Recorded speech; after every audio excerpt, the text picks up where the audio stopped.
Finally, the Tigers ran into their toughest game of the season at Connersville, where they would lose on a slick floor by 1 point. Heading into the state tournament with only one loss, Attucks was regarded as a favorite.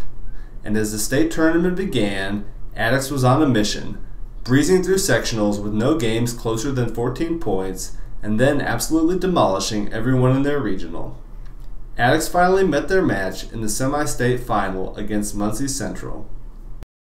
I think that Muncie Central game was a big game we played in that year.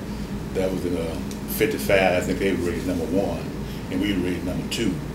And so we played them, I think, in the semi-final, and we won by 1 point. I remember that game because I was fortunate enough. Oscar, he was driving on the side and passed the ball to me, and I get a jump shot, and that gave us a 3-point lead.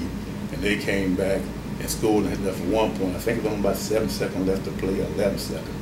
And we got the ball back, and we lost the ball out of bounds, so they got it back and threw the ball in, and Oscar jumped up and intercepted, and that was the game.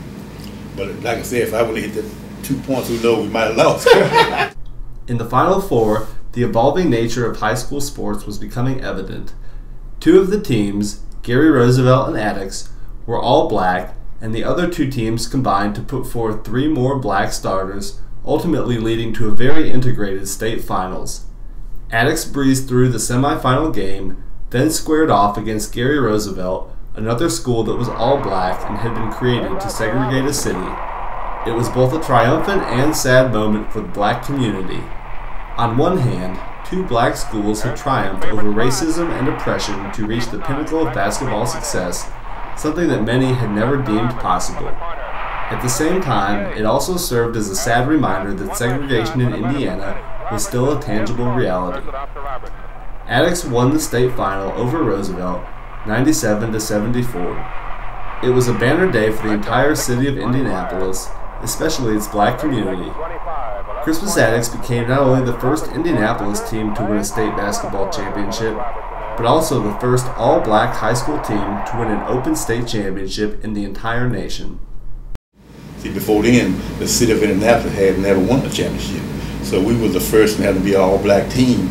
And so it just was a joyful time, you know, and just the whole city just was just mad, you know, especially the black community, you know, I mean, just really, you know, amazed and happy that we won this championship. Attucks basketball also had a positive effect on strained race relations in Indianapolis. I think it's helped some because it brought the community together. I mean, you know, we started being around each other, you know, I mean, black and white, of course, we all sit on one side, the white be on one side, the blacks be on the side, but still, we started communicating. By us playing ball against the white ball player, we got to know them, they got to know us. So it started making the race relations much better, you know. So I think it helped some. I definitely saw that it brought the kids from the respective schools, from the competing schools, closer together. There is no question about the amount of respect and the friendships that developed as a result of the competition that they had from each other. And I think that if you talk with some of the ball players, especially the ones from the 53 to the 56, 57 era, who, for example, competed against the Milan group, you know, Bobby Plump and those guys became just very, very close buddies. Joe Sexton from the local tech school in the 51s, he and Willie Gardner became buddies. There was a classic photo of the 2 of them coming up the ramp from the dressing rooms of Butler, arm in arm. Classic photo. Those kind of things were unheard of. There's where I saw the growth. That's where I saw the development. The following season, the Attucks Tigers remained the prohibitive favorites for the state title. The team did not disappoint, rolling through their schedule with ease. Oscar Robertson was now 6'5" and dominated his competition, averaging 24.3 points per game, including a 62-point outburst against Sacred Heart that gave him the city scoring record. The Tigers had won 45 games in a row and would finish the 1956 season as the state's first unbeaten champion, both state records at the time. Robertson would go on to be named the state's Mr. Basketball, becoming the second Attucks player to win the award. Later, Robertson would commit to play basketball at the University of Cincinnati, where he would 3 times be named National Player of the Year, play in 2 Final Fours, and set 14 NCAA records. Out of college, he would be drafted by the Cincinnati Royals, and while in the NBA, he would be named First Team NBA 9 times, win 1 MVP award, and 1 NBA championship. Perhaps most impressively, however, he stands as the only player in NBA history to ever average a triple-double, 10 points, 10 rebounds, and 10 assists for an entire season. In fact, when taking the averages for the games from his first 5 seasons, Robertson averaged a triple-double over those first 5 seasons. I truly believe that Oscar,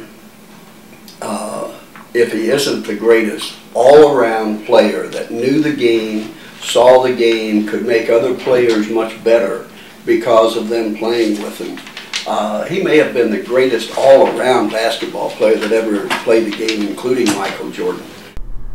Despite the departure of Oscar Robertson, Attucks would once again make it to the state title game before losing to South Bend Central. At the end of the season, the program would say goodbye to its greatest coach ever, as Ray Crow would retire with a record of 193-20. Perhaps even more important, however, was the guidance that he gave the young men who played for him. With the groundwork laid by Crow, the team's winning ways were far from over. They would win a 3rd state championship in 1959 and would win 7 sectional titles after Crow's retirement, the last one coming in 1973. Attucks began admitting white students in 1968. After being threatened with closure, the school was converted into a junior high school in 1986 and then to a middle school in 1993. The building was added to the National Register of Historic Places in 1989, and in 2006 the school was changed to a medical magnet school as part of the IPS Magnet School program. In 2010, Attucks will once again hold a commencement ceremony, its first in over 20 years. Next year, the school will begin its first year of varsity basketball competition, playing a full slate of games for the first time since the high school closed. It will be up to these Tigers to make their own history, but no matter what, those banners will always hang proudly in the CrispusAttucks gym, a testament to a special group of people, not only to Attucks, but to the entire city of Indianapolis.